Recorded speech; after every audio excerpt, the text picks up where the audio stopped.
देखिए आपको भाग नंबर 3 तक पढ़ा दिया गया है। अब हम लिखेंगे ना यहाँ पर बोर्ड पर, बस आपसे पूछेंगे, आपको बताना। बताइए भाग 1 में क्या है? संघ एवं उसके राज्य क्षेत्र।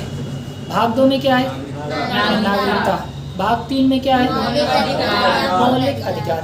बताइए भाग 1 किस आर्टिकल से किस आर्टिकल तक है? 1 से 4। आर्टिकल नंबर 1 से लेकर 4 तक। भाग 2 किस आर्टिकल से? 5 से 11। 5 से लेकर के 11। और आर्टिकल भाग 3 12 से 35। 12 से लेकर के 35। बताइए मूल अधिकार किस देश से लिया गया है? ब्रिटेन। अमेरिका। अमेरिका से। नागरिकता किस देश से लिया गया है? ब्रिटेन। उल्टा पुल्टा बताना चाहते हो, उसका इधर इसका उधर। याद करें रहना कि अधिकार अमेरिका, बोले थे ना, आज से अधिकार आज से अमेरिका, और नागरिकता ब्रिटेन से लिया गया है। तो आर्टिकल आप याद ही कर लिए होंगे, क्योंकि इतनी बार हम आपको पढ़ा दिए होगा। आप मतलब बेशरम नहीं है तो क्या कर सकते हैं फिर। चलिए भाई फिलहाल शुरू करते हैं भाग 4।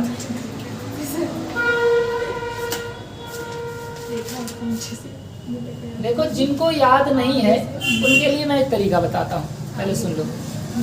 याद नहीं तो जैसे मैंने YouTube पर सारा वीडियो अपलोड किया हुआ है और उसमें प्लेलिस्ट बना हुआ है, तो आप प्लेलिस्ट में जाएंगे, लिखा रहेगा भाग 3 मूल अधिकार, और मूल अधिकार के एकदम नीचे वाला वीडियो देखेंगे सबसे। उसमें पूरा आर्टिकल, एक दिन वही पूरा रिवीजन कराए थे ना आपको, पूरा 12 से लेकर 35 तक एक एक आर्टिकल रिवीजन कराए हैं और एक एक चीज़ बताएं। बस उसको ज़्यादा से ज़्यादा आधा घंटा निकाल के देख लीजिए, आपको रिवीजन हो जाएगा। रिवीजन करने का यही तरीका है, या तो आप रोज़ डेली पढ़िए, रोज़ तो पढ़ोगे नहीं, आपको पता है, तो रिवीजन ही कर लिया करें। भाग 4 देखो, भाग 4 में है राज्य के नीति निदेशक तत्व। नीति निदेशक तत्व, और इंग्लिश में इसे कहते हैं directive principle of state policy. और शॉर्टकट में से अगर बोलना है तो आप बोल सकते हैं DPSP, directive principle of state policy. देखो इसमें नाम से ही स्पष्ट है कि ये जो नीति निदेशक तत्व है ये हम लोगों के लिए नहीं है। जैसे मूल अधिकार में बोला गया था नागरिकों के मूल अधिकार, इसमें लिखा गया है राज्य के नीति निदेशक तत्व, तो ये हमारे लिए नहीं है, ये राज्य के लिए है। समझे कि नहीं? तो नीति निदेशक तत्व तो सबसे पहले यही समझ लो, नीति निदेशक तत्व तो हम लोगों के लिए नहीं, मतलब जनता के लिए नहीं होता है, ये राज्य के लिए होता है। किसके लिए होता है? राज्य के लिए। इसीलिए इसका नाम है राज्य के नीति निदेशक तत्व। तो इंग्लिश भी बता दिए, directive principle of state policy. State policy, principle का स्पेलिंग नहीं रहेगा, नहीं तो स्कूल वाला प्रिंसिपल लिख दो, और शॉर्टकट में बोलते हैं DPSP। ओके, अब इसके बारे में समझते हैं कि नीति निदेशक तत्व क्या होता है, और इसको समझने से पहले जो बेसिक बातें हम लोग हर भाग में समझते आए हैं उसको समझेंगे। जैसे भाग 3 मैंने पढ़ाया आपको, तो बताया कि किस आर्टिकल से किस आर्टिकल तक, ये मेन पॉइंट था। दूसरा पॉइंट किस देश से लिया गया है, तो इन 2 पॉइंट को आप लिख लीजिए भाई। अनुच्छेद या आर्टिकल इंग्लिश में कहते हैं आर्टिकल। आर्टिकल नंबर 36 से लेकर के 51 तक इसका उल्लेख है। वो 12 से 35 था, 35 पे खत्म हुआ, 36 से शुरू हुआ, 36 से 51 तक। आर्टिकल नंबर 36 से 51 के बीच में इसका उल्लेख किया गया है, इसका उल्लेख किया गया है राज्य के नीति निदेशक तत्व का। और इसका प्रावधान, प्रावधान का मतलब हमने किस देश से इसे लिया है? आयरलैंड। हाँ, इसका प्रावधान है आयरलैंड से। आयरलैंड। अगर एकदम बेसिक क्वेश्चन पूछना होता है तो पता है क्या पूछेगा? भाग 4 में क्या है, भाग 3 में क्या है, भाग 2 में क्या है।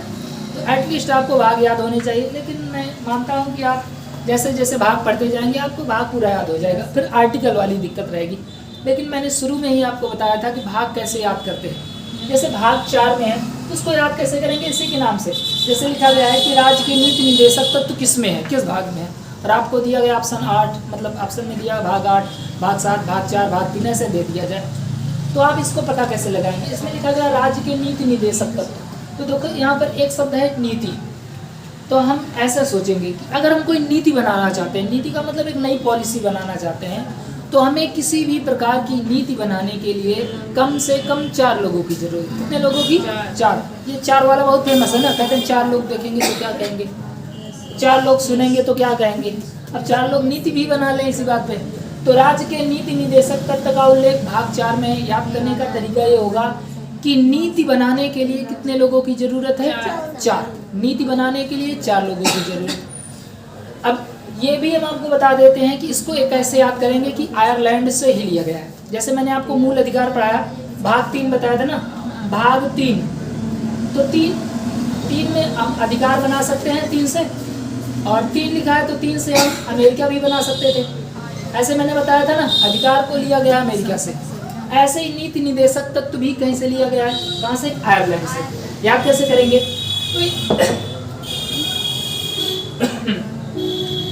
इस बात को तो आपने समझ लिया कि नीति बनाने के लिए कम से कम 4 लोगों की जरूरत है। लेकिन नीति को हम एयर में नहीं बना सकते। एयर का मतलब हवा, हवाबाजी में कोई नीति नहीं बनती है। नीति बनती है तो लैंड पर, लैंड मतलब जमीन ना, एयर में नहीं। कहते हैं बहुत हवाबाजी कर रहा है, तो कोई भी नीति एयर पर नहीं बनती है बल्कि लैंड पर बनती है। कहाँ नहीं बनती है? एयर पर नहीं बनती है बल्कि वो लैंड पर बनती है। तो दोनों मिला के अगर पढ़ें तो एयरलैंड है, लेकिन एयरलैंड कोई देश नहीं है, क्या है? आयरलैंड। तो ऐसे याद कर लेना, ठीक है। नीति एयर में नहीं बनती है, कहाँ पर बनती है? लैंड पर। तो एयर पर नहीं, लैंड पर बनती है, तो आयरलैंड। और क्योंकि नीति बनाने के लिए 4 लोगों की जरूरत, तो किस भाग में उल्लेख है? भाग 4। तो 2 पॉइंट आपको याद हो गए होंगे कि किस भाग में है और किस देश से लिया गया है। तो जिस देश से लिया गया होता है उसे हम प्रावधान बोलते हैं। अब किस देश से लिया गया ये बोलना थोड़ा गलत हो जाता है। क्यों? जैसे मान लीजिए किसी देश के पास मूल अधिकार है और उनका मूल अधिकार हम ले लें, कॉपी पेस्ट किया, तो उनका तो भाई खत्म हो जाएगा। जैसे आपके पास रसगुल्ला है और कहें हम आपसे रसगुल्ला लिए हैं, इसका मतलब आपका रसगुल्ला हम ले लिया, आप मुँह ताकते रह गए, है कि नहीं? तो यहाँ पर प्रावधान का मतलब क्या समझो। जैसे आपने रसगुल्ला लिया है, मैं भी देखूंगा ये रसगुल्ला लिया, मैं भी खाऊंगा रसगुल्ला, तो मैं भी बाजार जाऊं और आपको देख करके मैं इस बात से प्रभावित हूँ, ये रसगुल्ला खा रहा था, हम भी रसगुल्ला खाएं। समझ गए कि नहीं? तो प्रावधान का मतलब है कि उस देश से हम प्रभावित हुए कि यहाँ पर नीति निदेशक ठीक ठाक था, हमारे यहाँ भी लागू करना चाहिए, इसीलिए इसे हम प्रावधान बोलते हैं। समझ गए कि नहीं? अब देखो आगे नीति निदेशक तत्व के बारे में समझिए। सुनो ध्यान से, यहाँ पर समझने वाला पॉइंट है, क्योंकि अभी मैं आपको आर्टिकल नहीं पढ़ाने वाला हूँ। जब मैं मूल अधिकार पढ़ा रहा था तो एक दिन मैंने पूरा आपको सिर्फ मूल अधिकार के बारे में पढ़ाया था ना, तो आज आपको इसके बारे में पढ़ना है। सुनिए, नीति निदेशक तत्व क्या होता है? नीति निदेशक तत्व का मुख्य उद्देश्य होता है एक कल्याणकारी राज्य की स्थापना करना। किसकी स्थापना करना? कल्याणकारी राज्य की स्थापना करना, धन का समान वितरण करना। 2 पॉइंट अपने जहन में बैठा लीजिएगा कि राज्य के नीति निदेशक तत्व का मुख्य उद्देश्य है कल्याणकारी राज्य की स्थापना करना और धन का समान वितरण करना। ये हम लोगों के लिए नहीं, मतलब ये जनता के लिए नहीं होता है, ये सरकार के लिए होता है। किसके लिए होता है? सरकार के लिए होता है। और सरकार उस नीति को लागू करेगी उस राज्य को बेहतर बनाने के लिए। राज्य का मतलब देश कह सकते हैं, ठीक है? बड़े पैमाने पर राज्य का मतलब देश होता है। तो राज्य के नीति निदेशक तत्व क्या होते हैं? किसी राज्य को अच्छा बनाने के लिए, ठीक है? जैसे दीपावली आई होगी तो आप अपना घर सजाए होंगे ना? नहीं सजाए? सजाए होंगे ना? तो सजाने के लिए जो जो चीज़ प्रयोग में लाए होंगे, समझ लो वही नीति निदेशक तत्व है। तो हम अपने राज्य को बेहतर बनाने के लिए जो जो प्रावधान लागू करेंगे उसी को कहा जाता है राज्य के नीति निदेशक तत्व। तो इसका मुख्य उद्देश्य है एक कल्याणकारी राज्य की स्थापना करना। समझ गए कि नहीं? और ये क्या जनता के लिए होता है? नहीं, ये सरकार के लिए होता है। समझ गए ना? ये राज्य के लिए होता है, जो भी स्टेट जो होता है लागू करता है उसके लिए होता है। तो राज्य के नीति निदेशक तत्व ये जनता के लिए नहीं होते हैं। इस पॉइंट को लिख लीजिएगा, ये जनता के लिए नहीं होता है। मूल अधिकार जनता के लिए होता था ना, ये जनता के लिए नहीं होता है। इसका उद्देश्य क्या है बताइए भाई? इसका उद्देश्य क्या? अभी मैंने आपको बताया ना, एक कल्याणकारी राज्य की स्थापना करना, कल्याणकारी राज्य की स्थापना करना और धन का समान वितरण करना, धन का समान वितरण करना। अब इसी के तहत बहुत सारी योजनाएं चलाई जाती हैं। जैसे आप देखे होंगे कि गांव में बहुत से लोगों को पेंशन मिलती होगी, मिलती है ना।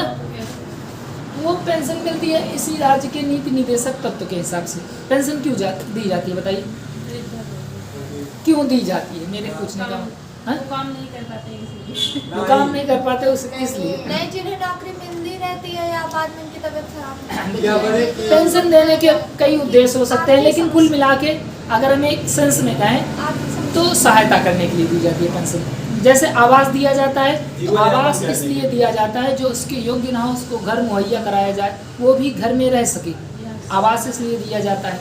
गांव में प्रधान जी या जो भी चेयरमैन मेयर जो भी होते होंगे, तो आपको आवास मिलता होगा। जैसे कोई वृद्ध है तो उसको पेंशन मिलती होगी, कोई किसी का पति मर गया है तो विधवा पेंशन मिलती होगी, बहुत सारी योजनाएं होती है। ये सारी योजनाएं आपको सरकार द्वारा फ्री में दी जाती है। फ्री में दी जाती है कि नहीं? फ्री में दी जाती है, और इसका उद्देश्य होता है कि लोगों की सहायता की जाए, ठीक है। लेकिन सोचो, अगर आपको ये चीज़ ना दी जाए, आपको पेंशन ना दी जाए, आपकी पेंशन चल रही है और पेंशन बंद हो जाए, तो आप कहाँ जाएंगे? किसके लिए FIR कराएंगे? किसके नाम पर बताओ?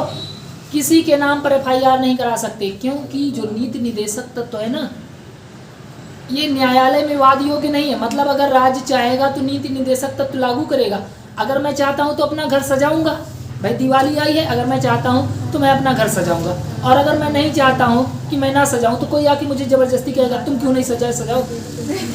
कोई ऐसे थोड़ी ना कर सकता है। ऐसे ही नीति निदेशक तत्व होता है, अगर सरकार लागू करना चाहेगी तो करेगी, और नहीं करना चाहेगी तो नहीं करेगी। आप कहीं न्यायालय में नहीं जा सकते हैं, क्योंकि नीति निदेशक तत्व को न्यायालय में गारंटी नहीं दी गई है। इसे वहाँ पर मतलब न्यायालय में प्रवर्तनीय नहीं है, न्यायालय में वाद योग्य नहीं है, न्यायालय में संरक्षण नहीं दिया गया है। जैसे मूल अधिकार का हनन होता था तो न्यायालय जा सकते हैं, लेकिन अगर नीति निदेशक तत्व को लागू ही ना किया जाए, भाई कहा गया कि राज्य को अच्छा बनाओ, और राज्य को अच्छा ना बनाए तो क्या करोगे?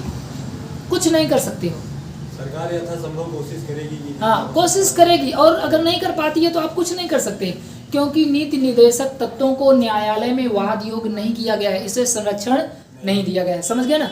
तो नीति निदेशक तत्व को न्यायालय में वाद योग्य नहीं रखा गया है, इसलिए ये सरकार की मर्जी पर डिपेंड करती है। भाई अगर आपको आवास मिलना है तो मिलेगा, नहीं मिलना है तो नहीं मिलेगा, आप कुछ नहीं कर सकते हैं। अगर आपका प्रधान के साथ सोर्स है तो आप पा सकते हैं, लेकिन अगर आप चाहते हैं कि ज़बरदस्ती ले लें, FIR करवा देंगे प्रधान के नाम, कोर्ट में ले जाएंगे, तो पहली बात तो कर ही नहीं सकते। 5% प्रधान लगे, 10% परसेंट वाला मामला वो अलग जाता है, समझ गए ना? तो यहाँ पर इसे न्यायालय में वाद योग्य नहीं रखा गया। कहने का मतलब ये है, सुनो ध्यान से, कि नीति निदेशक तत्व तो बहुत अच्छा है, लेकिन जब लागू किया जाए तभी तो अच्छा है ना? जैसे आप गए दुल्हन देखने, दुल्हन बहुत अच्छी थी, लेकिन शादी उसट हो जाए कि ठीक है नहीं इनसे शादी नहीं करें, अब देखो कितना बुरा लगेगा। हो जाता तो ठीक रहता, पसंद आ गया तब पसंद वही मतलब पसंद आ गई है आपको, लेकिन वो मना कर दे कि नहीं ये तो करिए, इनके साथ नहीं करेंगे, तो मुंह में तमाचा मारेंगे, है ना? तो ऐसे ही नीति निदेशक तत्व ये बहुत अच्छा है अगर लागू किया जाए तो, लेकिन लागू ही ना किया जाए तो आप कुछ भी नहीं कर सकते। भाई दुल्हन मना कर दीजिए तो करिए, हम नहीं शादी करेंगे, जबरदस्ती करोगे कोर्ट में ले जाओगे, नहीं ले जा सकते ना। तो देखो भाई, इसी चीज को देखते हुए KT शाह महोदय थे, कहे कि नीति निदेशक तत्व तो बहुत बढ़िया चीज़ है, इसको लागू करना चाहिए, लेकिन सरकार का मन होता है लागू करती है, मन होता है नहीं करती है।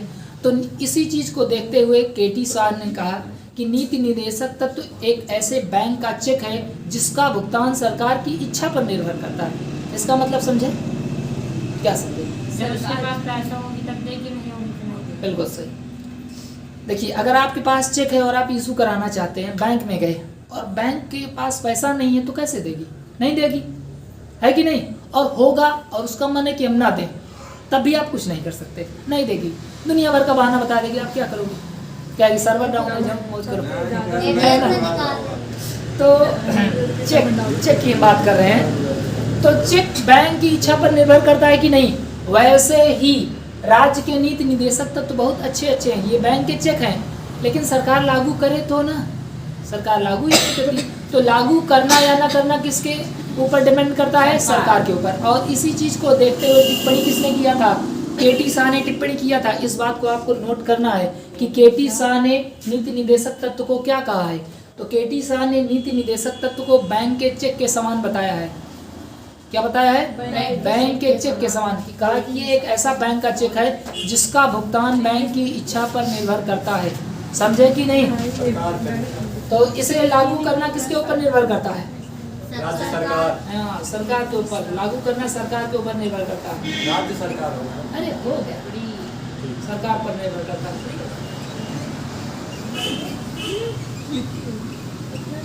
और अगर कोई राज्य के कोई सरकार जो है, कोई राज्य सरकार है और उस राज्य में नीति निदेशक तत्व लागू नहीं कर रही है, तो हम न्यायालय में नहीं जा सकते हैं। मतलब इसे न्यायालय में वाद योग्य नहीं रखा गया।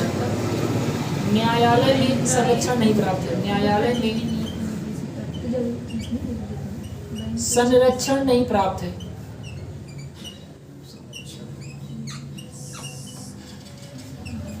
समझ गए ना? और क्या क्या बोला जा सकता है? न्यायालय में वाद योग्य नहीं है। डायरेक्ट लिखते हैं, वाद योग्य नहीं है। वाद योग्य नहीं है। प्रवर्तनीय नहीं है। गारंटी नहीं दी गई है। जैसे मूल अधिकार की गारंटी सुप्रीम कोर्ट और हाई कोर्ट देता है ना, लेकिन इसकी गारंटी कोई, अब बताओ कोई दिवालिया हो चुका आदमी है, उसकी गारंटी कोई लेगा? नहीं लेगा। पता नहीं कब भाग जाए, तो इसकी गारंटी कोई नहीं लेता। इसकी गारंटी नहीं दी जाती है। समझ गए ना? तो न्यायालय में से संरक्षण नहीं प्राप्त है, मतलब वाद योग्य नहीं है या प्रवर्तनीय नहीं है। न्यायालय में से गारंटी नहीं दी गई है। अगर नीति निदेशक तत्व को लागू करना है तो सरकार लागू कर सकती है, मन है तो। अगर मन नहीं है तो नहीं लागू करेगी। आप कुछ नहीं कर सकते हैं। और इसका मुख्य उद्देश्य है कि हमारे समाज को अच्छा बनाया जाए, देश को अच्छा बनाया जाए, राज्य को अच्छा बनाया जाए, कल्याणकारी राज्य की स्थापना करना और धन का समान वितरण करना। समझ गया कि नहीं? और इसी सब चीज़ों को देखते हुए केटी शाह ने वो बात बोल दी कि भाई ये तो बहुत अच्छा है, लेकिन दिक्कत वाली बात, 1 लाख का आपको चेक दे दें, लेकिन वो कहीं इशू ही ना हो, तो किसी काम का वो चेक है बेकार हो जाएगा ना। तो लिखिए भाई, इसको नोट कर लिए हैं कि नहीं सब? अभी नहीं। चलो यहाँ पर लिख लो कहीं पर। केटी शाह, केटी शाह इनके द्वारा बात बोली गई है। क्या बोली गई है? कि डीपीएसपी बैंक का चेक है जिसका भुगतान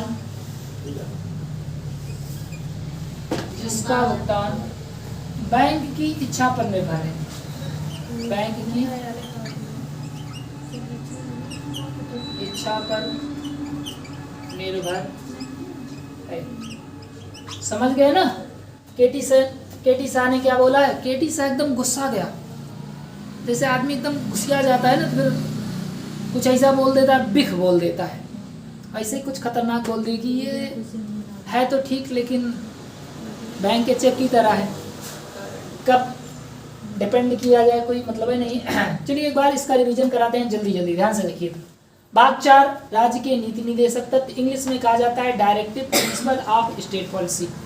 इसका उल्लेख किया गया है आर्टिकल नंबर 36 से लेकर के 51 के बीच में। इसका प्रावधान मतलब जिस देश से लिया गया है, कहाँ से लिया गया है? आयरलैंड से लिया गया है। याद करने का तरीका मैंने बताया कि नीति बनाने के लिए कम से कम 4 लोगों की जरूरत, और नीति हम बनाते हैं लैंड पर, ना कि एयर पर। तो एयर पर नहीं बनाते हैं, लैंड पर बनाते हैं, मिल जाएगा आयरलैंड। ठीक है, ये जनता के लिए नहीं होता है। ठीक है, राज्य का नीति निदेशक तो जनता के लिए नहीं, ये सरकार के लिए होता है। जैसे मूल अधिकार जनता के लिए होता है, लेकिन ये किसके लिए होता है? सरकार के लिए होता है। इसका उद्देश्य क्या है? कल्याणकारी राज्य की स्थापना करना और धन का समान वितरण करना। कल्याणकारी राज्य की स्थापना करना, धन का समान वितरण करना।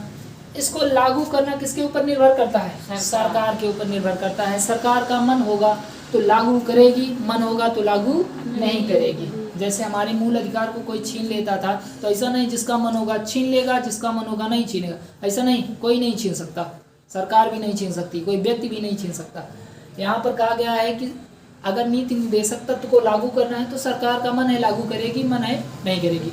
आप कुछ नहीं कर सकते हैं, आप न्यायालय में नहीं जा सकते। ठीक है, तो न्यायालय के बारे में बोला गया है, इसे न्यायालय में संरक्षण प्राप्त नहीं है, वाद योग्य नहीं है, प्रवर्तनीय नहीं है, इसे न्यायालय में गारंटी नहीं दी गई। इसकी प्रकृति की बात करते हैं। प्रकृति देखो, मूल अधिकार आपने पढ़ा था तो मूल अधिकार की प्रकृति नकारात्मक थी, मतलब वो हर जगह मना किया था। जैसे 5 चीजों के आधार पर भेदभाव नहीं कर सकते हैं ना। छुआछूत का अंत, मतलब छुआछूत नहीं करेगा कोई, हर जगह निगेटिव वाली बात बोली गई थी। लेकिन इसकी प्रकृति सकारात्मक है। अब सकारात्मक कैसे है, जब आपको आर्टिकल पढ़ाएंगे तो समझ में आएगा। फिलहाल हम आपको 1-2 आर्टिकल बता देते हैं, आपको समझना चाहिए। जैसे आर्टिकल नंबर 38 में बोला गया है, कहा गया है कि राज्य को कल्याणकारी बनाया जाए, मतलब एक कल्याणकारी राज्य की स्थापना की जाए। बताओ ये सकारात्मक बात है कि नकारात्मक? बोलो, सकारात्मक बात है ना, की जाए। और बोला गया होता नहीं की जाए तो नकारात्मक, तो इसकी प्रकृति सकारात्मक है। जैसे आर्टिकल नंबर 41, कुछ दशाओं में सरकारी सहायता दी जाए। अगर बोला गया होता नहीं दी जाए तब नकारात्मक होता, लेकिन इसमें बोला गया है कि कुछ दशाओं में सरकारी सहायता दी जाए। 40 में बोला गया था कि ग्राम पंचायतों का गठन हो। ठीक है, 40 में क्या बोला गया था? ग्राम पंचायतों का गठन हो, और ये सकारात्मक बात है। अगर यहाँ पर निगेटिव होता तो क्या बोलता? एक कल्याणकारी राज्य की स्थापना नहीं की जाए, एक खतरनाक राज्य की स्थापना की जाए, किसी भी प्रकार की सहायता नहीं दी जाए बल्कि छीन लिया जाए। और 40 में बोला जाए कोई भी प्रधान नहीं होगा, कोई ग्राम पंचायत नहीं होगी। निगेटिव बात ऐसे बोली जाती है, और पॉजिटिव है तो सब बोला जाएगा ऐसा किया जाए, ऐसा किया जाए। समझ गया कि नहीं? तो इसकी प्रकृति कैसी है? सकारात्मक है। मूल अधिकार की प्रकृति नकारात्मक। वहाँ पर नकारात्मक होना अच्छा था, यहाँ पर सकारात्मक होना अच्छा है। जैसे कोरोना पॉजिटिव होना, मतलब सकारात्मक, पॉजिटिव ना भाई, इसे पॉजिटिव कहते हैं, पॉजिटिव। और अगर नकारात्मक होता है तो निगेटिव। तो कोरोना पॉजिटिव होना अच्छी बात है कि निगेटिव होना अच्छी बात है ना। ऐसे मूल अधिकार का निगेटिव होना अच्छी बात है। समझ गया ना? इसको इरेज करें।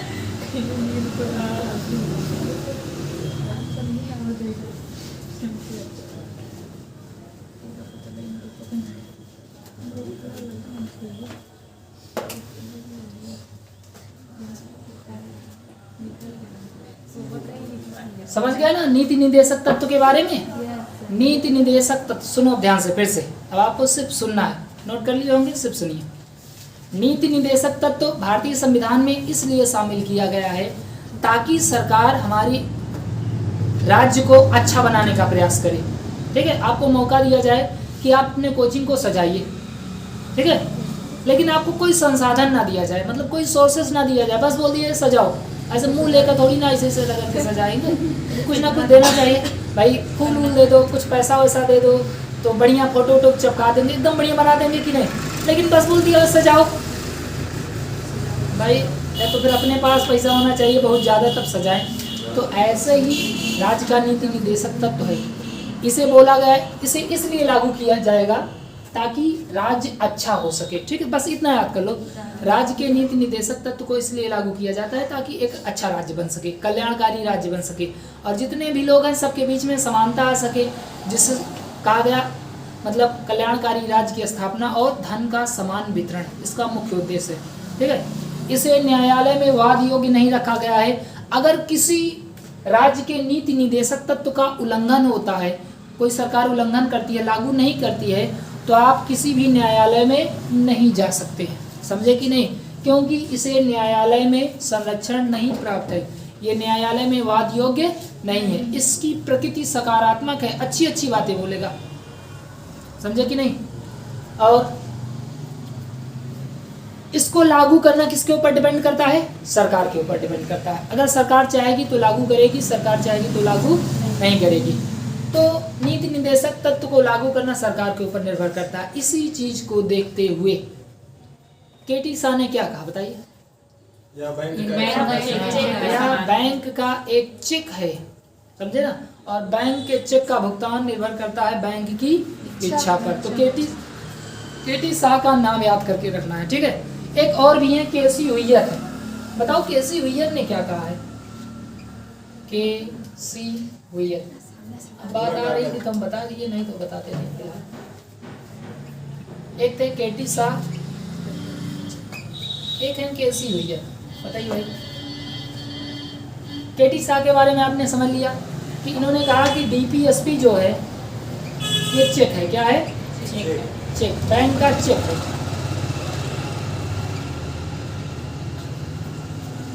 और केसी हुयर ने कहा है कि भारतीय संविधान अर्धसंघात्मक है। कैसा है?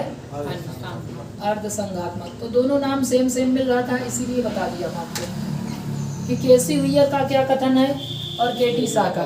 केसी हुयर का कथन है कि हमारा भारतीय संविधान अर्धसंघात्मक है। कैसा है? अर्धसंघात्मक, मतलब पूरी तरह से संघात्मक नहीं है। और केटी शाह ने कहा है नीति निर्देशक तत्व के बारे में कि ये एक ऐसे बैंक का चेक है जिसका भुगतान बैंक की इच्छा पर निर्भर करता है। समझ गए ना? आर्टिकल की शुरुआत करें? चलिए आर्टिकल की शुरुआत करते हैं। टाइम हो गया? अभी 3 मिनट, फिर आगे पढ़ाते हैं भाई।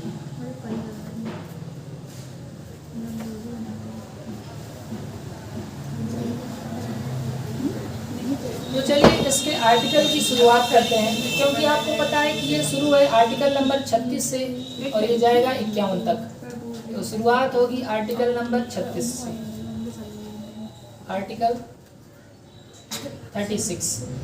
देखो इसमें क्या कहा गया है। इसमें बोला गया है कि राज्य को कुछ ऐसा कानून बनाना चाहिए जिससे हमारे,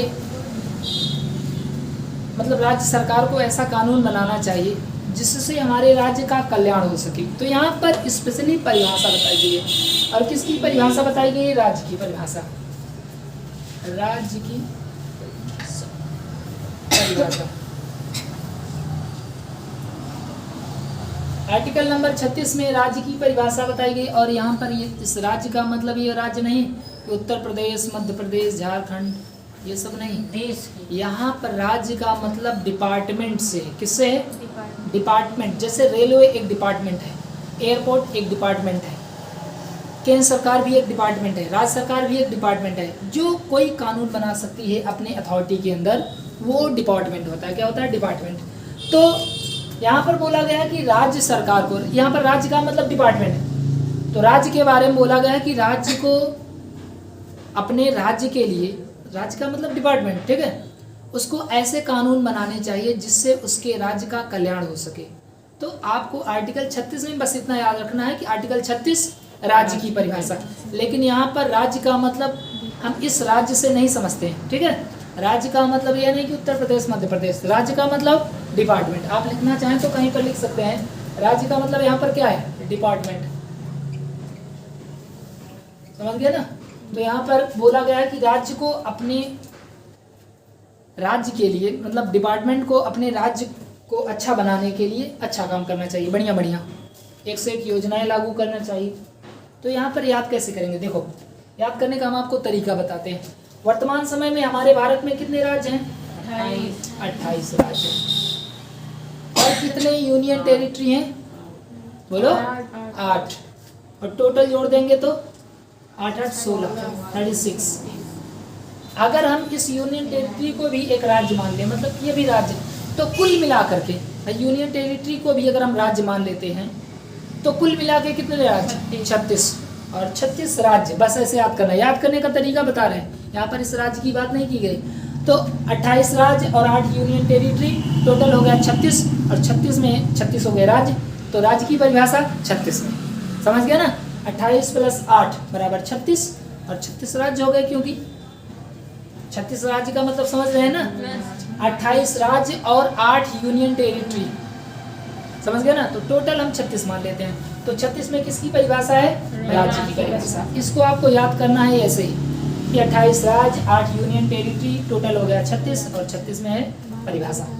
समझे कि नहीं? और या तो ऐसे भी सोचो, आर्टिकल 12 जब मैंने आपको पढ़ाया तो 12 से ही शुरू हो रहा था। मैंने क्या बोला?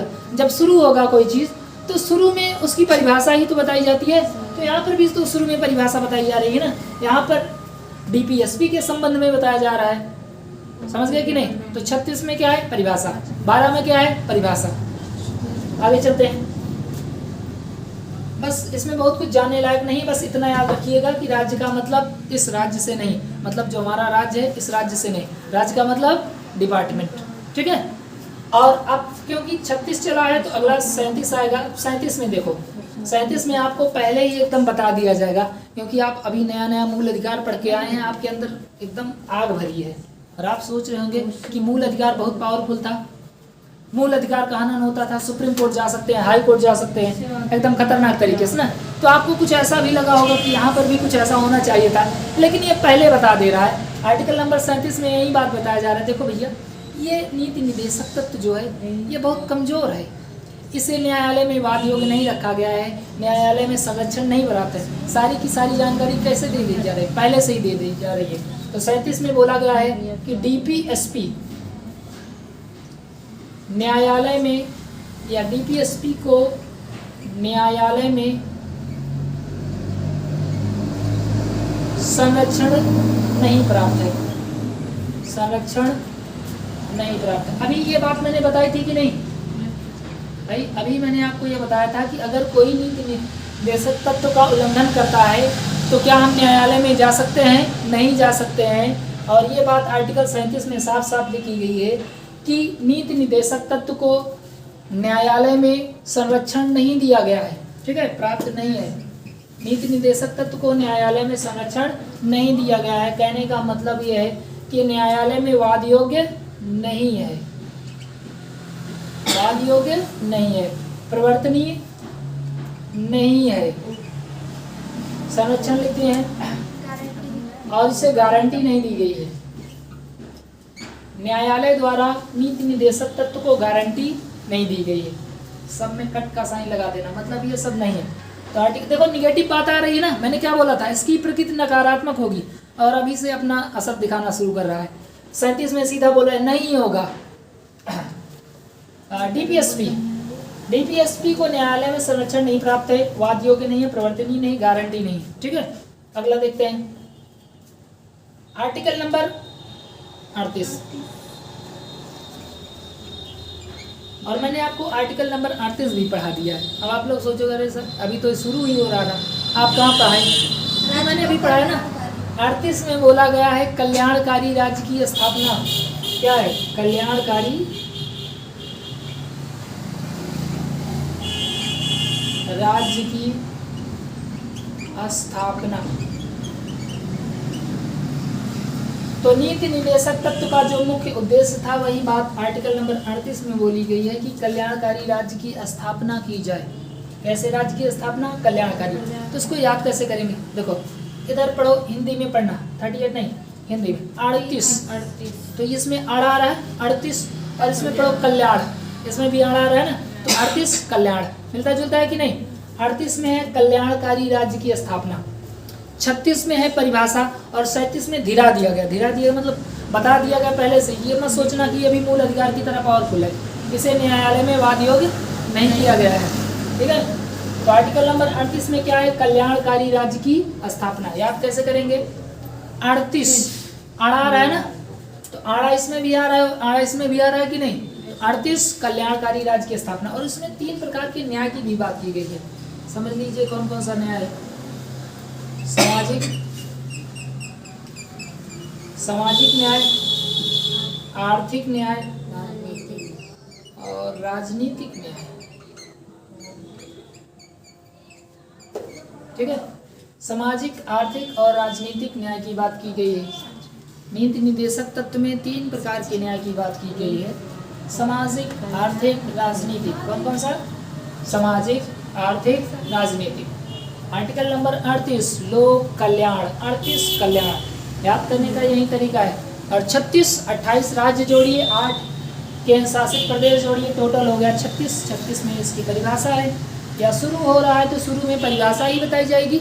36 में है परिभाषा और 37 में बता दिया गया कि भैया ये भी मूल अधिकार की तरह पावरफुल नहीं है, ठीक है, मूल अधिकार की तरह पावरफुल नहीं है। इसे न्यायालय में वाद योग्य नहीं रखा गया है, न्यायालय में प्रवर्तनीय नहीं है। अगर किसी नीति निदेशक तत्व का उल्लंघन होता है तो हम किस कोर्ट में जाएंगे? Supreme court, high court, district court, इनमें से कोई नहीं, इनमें से कोई नहीं, किसी भी न्यायालय में नहीं जा सकते, किसी भी न्यायालय में नहीं जा सकते। समझ गए ना? तो 37 में क्या है? वाद योग्य नहीं। ऐसे शॉर्टकट में याद करना, ठीक है। संरक्षण नहीं प्राप्त है, 37 में संरक्षण नहीं प्राप्त। 38 कल्याणकारी राज्य, 38 कल्याणकारी राज्य। और इसमें 3 प्रकार के न्याय की बात की गई। कौन कौन सा? सामाजिक, आर्थिक, राजनीतिक। समझ गए कि नहीं? आगे चले। छाप लिए इसको? Yes sir. अगला लिखो आर्टिकल नंबर 39। देखो इसमें क्या है, आर्टिकल नंबर 39 में है समान कार्य के लिए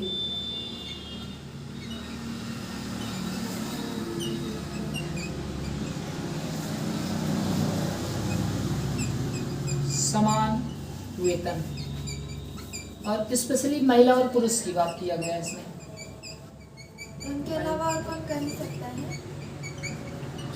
नहीं ऐसा नहीं, अगर असमानता ही करनी हो तो जात के आधार पर कर सकते हैं, धर्म के आधार पर कर सकते हैं कि नहीं। तुम इस जात के हो तुम्हें कम वेतन दिया जाएगा, तुम इस जात के हो ज़्यादा दिया जाएगा। तो यहाँ पर जो बात बोली गई, अब आप समझिए पहले तो बताएं।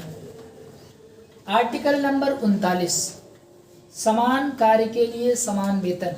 अगर कोई महिला है और एक पुरुष है, कोई महिला जो काम कर रही है, कोई पुरुष जो काम कर रहा है, और जितना वेतन उसको दिया जा रहा है वही काम अगर कोई महिला करती है तो जितना वेतन पुरुष को दिया जा रहा था उतना ही वेतन महिला को दिया जाएगा। समझ गए कि नहीं? तो महिला और पुरुष में भेदभाव नहीं कर सकते। नीति निदेशक तक तो बहुत पावरफुल है, मतलब बहुत अच्छी चीज़ है, लेकिन बस इसको शक्ति नहीं दी गई है। शक्ति का मतलब अगर भाई यहाँ पर बोला गया समान कार्य के लिए समान वेतन दिया जाएगा, ना दें तो क्या करोगे? कुछ नहीं कर सकते, क्योंकि इसे तो न्यायालय में संरक्षण ही नहीं दिया गया है कि नहीं। लेकिन ये अच्छी बात कर रहा है कि नहीं, इसीलिए इसका उद्देश्य ही मैंने आपको बताया क्या, कल्याणकारी राज्य की स्थापना करना। समझ गया ना? तो आर्टिकल नंबर 39 में क्या है, समान कार्य के लिए समान वेतन। ये नहीं कि असमान कार्य करें भाई, जैसे जो काम कोई पुरुष कर रहा है वही हुबहू काम अगर महिला कर रही है तो जितना वेतन पुरुष को दिया जाता है उतना ही वेतन महिला को भी दिया जाएगा। समझ गए कि नहीं? तो आर्टिकल नंबर 39 में क्या है, समान कार्य के लिए समान वेतन। समझे ना? इसको याद कैसे करेंगे? देखो इसमें 39 लिखा है ना, तो 39 इस 9 में आपको 3 दिख रहा होगा। अब सोचोगे कैसे दिख रहा है, तो देखो इसको हम ऐसे लिख सकते हैं कि नहीं, 3 का स्क्वायर। तो देखो 3 3 दोनों समान हो गया, तो समान से याद कर लेना, समान कार्य के लिए समान वेतन। 39 3 यहाँ पर है, और इसको भी हम 3 के फॉर्म में लिख सकते हैं, ऐसे लिखो 3 3 3, सब समान हो गया। तो समान से याद कर लेना, समान कार्य के लिए समान वेतन। समझ गए ना? एक बार रिकॉल करते हैं फिर से। 36 परिभाषा, 37 न्यायालय में वाद योग्य नहीं, 38 लोक कल्याण, इसको जरूर याद करना। कल्याणकारी राज्य। कल्याणकारी राज्य की स्थापना, 38 कल्याण ऐसे पढ़ोगे याद हो जाएगा। 36 में परिभाषा, इसको आप याद ही कर लेंगे, क्योंकि शुरू में क्या बताया जाता है, परिभाषा बताया जाता है। जैसे आर्टिकल नंबर 12 से ही शुरू होता था ना मूल अधिकार, तो उसमें भी परिभाषा बताई गई थी। अब यहाँ 36 से शुरू हो रहा है तो 36 में परिभाषा बताई गई। 37 में बताया गया है कि ये मूल अधिकार की तरह पावरफुल नहीं है, इसे न्यायालय में वाद योग्य नहीं रखा गया है, प्रवर्तनीय नहीं है, न्यायालय में संरक्षण नहीं दिया गया है, न्यायालय में गारंटी नहीं दी गई। जबकि मूल अधिकारों को गारंटी दी गई है। मूल अधिकार प्रवर्तनीय है, मूल अधिकार वाद योग्य है, मूल अधिकार को संरक्षण प्राप्त है, लेकिन इसको प्राप्त नहीं। ठीक, 38 अड़ आ रहा है, और लोक कल्याण में भी अड़ आ रहा है, तो लोक कल्याण। उसके बाद 39, तो इस लाइन को हम 3 के फॉर्म में लिख सकते हैं, समान हो गया, तो समान कार्य के लिए समान वेतन। 39 समान कार्य के लिए समान वेतन। छाप लिए? मिटाए? बालक लिख लो, नहीं तो बाद में बोलोगे सर हमारा छूट गया। लिखे हो? ठीक है फिर, क्योंकि फिर दोबारा तो ये आएगा कम से कम 1 आध साल बाद ही। बस हाँ, रिवीजन लेकिन कराते रहेंगे बराबर, रिवीजन कराने में दिक्कत नहीं। तो 36 में क्या है बताइए आप लोग, अब जल्दी जल्दी परिभाषा। 37 में क्या है? न्यायालय में संरक्षण नहीं दिया जाता। हाँ, न्यायालय में संरक्षण नहीं है, वाद योग्य नहीं, प्रवर्तनीय नहीं। ठीक है। 38 कल्याणकारी राज्य की स्थापना। 39 इसको ऐसे बोलना है कि महिला और पुरुष में समान कार्य के लिए समान वेतन। इसके बाद इसमें एक और आर्टिकल जोड़ा गया, आर्टिकल नंबर 39 का। ठीक है, अगर कहीं पर भी आपको किसी आर्टिकल में का, खा, गा दिखे तो समझ लेना इस बात को कि ये हमारे मूल संविधान में नहीं था। कहने का मतलब ये है कि जब हमारा संविधान बनकर तैयार हुआ 26 नवंबर 1949 को, तो ये चीज़ें नहीं थी। इसे बाद में संशोधन करके जोड़ा गया है, ठीक है। Yes sir. तो अगर कहीं पर भी का, खा, गा, ए, बी, सी, डी ऐसा कुछ दिखे तो समझ लेना कि ये बाद में जोड़ा गया है। इसमें क्या है, इसमें बोला गया है समान न्याय, समान न्याय, निःशुल्क विधिक सहायता। अब ये क्या है, तो ये तो बात आप समझ रहे हैं, सबको समान न्याय दिया जाए, ठीक है। निःशुल्क विधिक सहायता क्या होती है, मान लीजिए आपको कुछ कानून की चीज़ें समझ में नहीं आ रही है, तो अगर आप इस बात को जानना चाहते हैं तो आप पूछ सकते हैं कानून के जो रखवारे हैं या जो भी कानून बहुत पढ़े लिखे हुए हैं उनसे आप पूछ सकते हैं, जानकारी ले सकते हैं। आपको निःशुल्क विधिक सहायता दी जाएगी, बताया जा सकता है कि भाई हाँ ये इसमें ऐसा प्रावधान है। तो देखो दोनों में 39 में समान वाली बात है ना, 39 में समान कार्य के लिए समान वेतन, 39 का समान न्याय निःशुल्क विधिक सहायता, दोनों में समान है, ठीक है। तो 39 का में क्या है, समान न्याय निःशुल्क विधिक सहायता। निःशुल्क विधिक सहायता का मतलब विधिक अकेले लिखे, विधिक सहायता, विधिक का मतलब कानूनी सहायता। अगर आपको कोई कानूनी सहायता चाहिए तो आपको कानूनी सहायता मिलेगी, वो भी एकदम फ्री ऑफ कॉस्ट, एकदम निःशुल्क। और ये बात बोली गई किसमें, आर्टिकल नंबर 39 का। लेकिन अगर आपको कोई निःशुल्क विधिक सहायता ना दे तो क्या होगा, आप किस न्यायालय में जाएंगे, कुछ नहीं कर सकते। आप कुछ नहीं कर सकते हैं, क्योंकि ये लागू करना सरकार के ऊपर डिपेंड करता है। ये बात मैंने आपको शुरू में ही बता दी कि राज्य के नीति निदेशक तत्व को लागू करना सरकार के ऊपर डिपेंड करता है, चाहे तो लागू करे चाहे तो लागू ना करे, समझ गया ना। तो 36 में है परिभाषा, 37 में है न्यायालय में वाद योग्य नहीं है, 38 में है लोक कल्याण, 39 में है समान कार्य के लिए समान वेतन, और 39 का में समान न्याय निःशुल्क विधिक सहायता, समझ गया ना। इसके बाद अगला आर्टिकल, आर्टिकल नंबर 40। देखो इसमें क्या है, आर्टिकल नंबर 40 में बोला गया है ग्राम पंचायतों का गठन। किसका गठन, ग्राम पंचायतों का गठन। ये बड़ा महत्वपूर्ण आर्टिकल है। 38 और 40 इन दोनों को एकदम रट्टा मार के रखना, ग्राम पंचायतों का गठन, ठीक है। और ये M.K. गांधी से प्रेरित है, महात्मा गांधी के विचारों से प्रेरित है,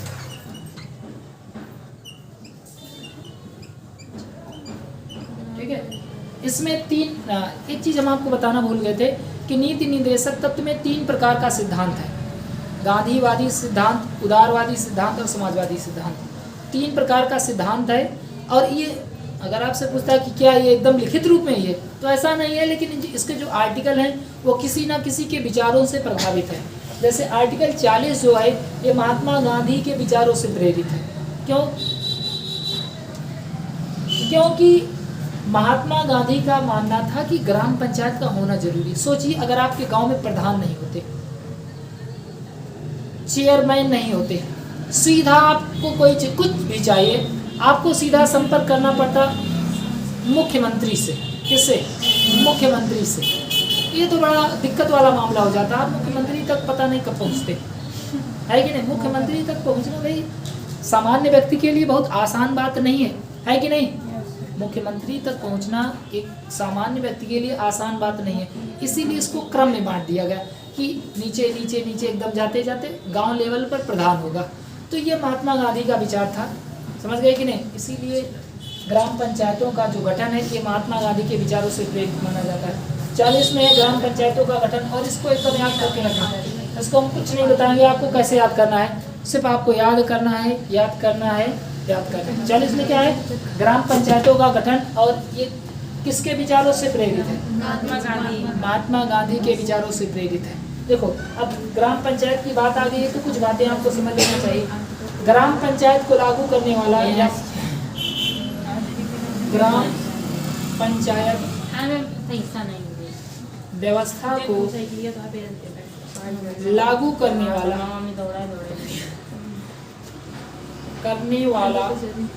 पहला राज्य, बताओ कोई भाई अगर पढ़ा लिखा हो तो। ग्राम पंचायत व्यवस्था को लागू करने वाला पहला राज्य कौन था, ग्रेजुएशन में आप लोगों को पढ़ाया गया होगा ना, राजस्थान। और राजस्थान में एक जिला था नागौर, ठीक है। तो ग्राम पंचायत वाली व्यवस्था पहले गांव में गांव में प्रधान ही नहीं होते थे। और सबसे पहले गांव में प्रधान अगर कहीं पर हुआ तो राजस्थान के नागौर जिले में, वहां पर सबसे पहली बार प्रधान वाली व्यवस्था शुरू हुई। तो ग्राम पंचायत को लागू करने वाला पहला राज्य राजस्थान। कौन सा? राजस्थान का नागौर जिला। और जब राजस्थान लागू किया तो देख देख के सबको लालच आती है ना। राजस्थान में लागू किया गया तो आंध्र प्रदेश बोला हम भी लागू करेंगे, तो बहुत बढ़िया व्यवस्था है। जो भी दिक्कत होती है प्रधान जी से, पहले के प्रधान बहुत अच्छे हुआ करते थे, आपकी बात सुन लेते थे, तो सब कह रही यार ये तो बहुत मस्त व्यवस्था है। तो हर जगह ग्राम पंचायत वाली व्यवस्था मतलब धीरे धीरे लोग प्रभावित होने लगे। लेकिन भाई ग्राम पंचायत वाली व्यवस्था अगर हम चाहते हैं अपने यहाँ, मतलब उत्तर प्रदेश सरकार अगर चाहे कि उत्तर प्रदेश में ग्राम पंचायत वाली व्यवस्था ना लागू हो तो नहीं लागू कर सकती थी, क्योंकि ये तो राज्य की इच्छा पर निर्भर करता था ना। लेकिन आज ऐसा क्यों है कि हर राज्य में ग्राम पंचायत है? इसका एक रीजन है। क्यों?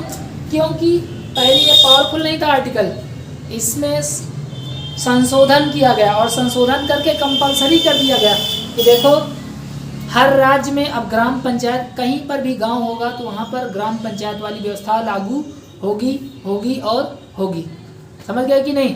इसमें संशोधन किया गया इसलिए पावरफुल हो गया है। जैसे आप सुने होंगे कि वृंदावन में रहना है तो राधे राधे कहना है, वैसे यहाँ पर है कि अगर भारत में कहीं राज्य है और गांव है तो वहाँ पर क्या लागू करना पड़ेगा? ग्राम पंचायत लागू करना पड़ेगा, क्योंकि इसमें संविधान संशोधन कर दिया गया है। समझ गए ना आप लोग? नोट करो।